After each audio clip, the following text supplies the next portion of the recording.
Hello everyone, this is Sharnare podcasting from Bethel Torah, India under the guidance of Obajisir. The last and fourth river is Frat, Euphrates River. ఈ river కోసం తోరా ఏం చెప్తుంది అంటే 4వ నది పేరు Euphrates. Nebuchadnezzar డ్రీమ్లో 4వ రాజ్యం ఒకటి లేచును, అది ఇనుము వలె బలముగా ఉండును. దీన్ని ద ఫోర్త్ ఎగ్జైల్ రోమ్గా గుర్తించారు. ఇంటర్నెట్ ఇస్తున్న ఇన్ఫర్మేషన్ని బట్టి the most enduring river in the 4 rivers of Pishon, Gihon, Tigris and Euphrates అంటే the answer will be Euphrates. So ఇప్పటికీ ప్రవహిస్తున్న రివర్ యూఫ్రటీస్ అయినట్లే రోమ్ యొక్క ఎగ్జైల్ కూడా, రోమ్ తన రూపాల్ని మారుస్తూ ఉన్నప్పటికీ కూడా రోమ్ యొక్క ఎగ్జైల్ ఇంకా కంటిన్యూ అవుతూనే ఉంది.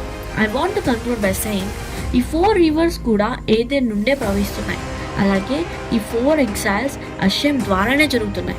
ఎలా అయితే ఆ రివర్స్ తిరిగి ఏదెన్లో ఉన్న రివర్లో కలుస్తాయో ఈ 4 ఎగ్జైల్స్ కూడా జూయిష్ పీపుల్ని అషెంకి దగ్గరగా వెళ్ళేలా చేస్తుంది.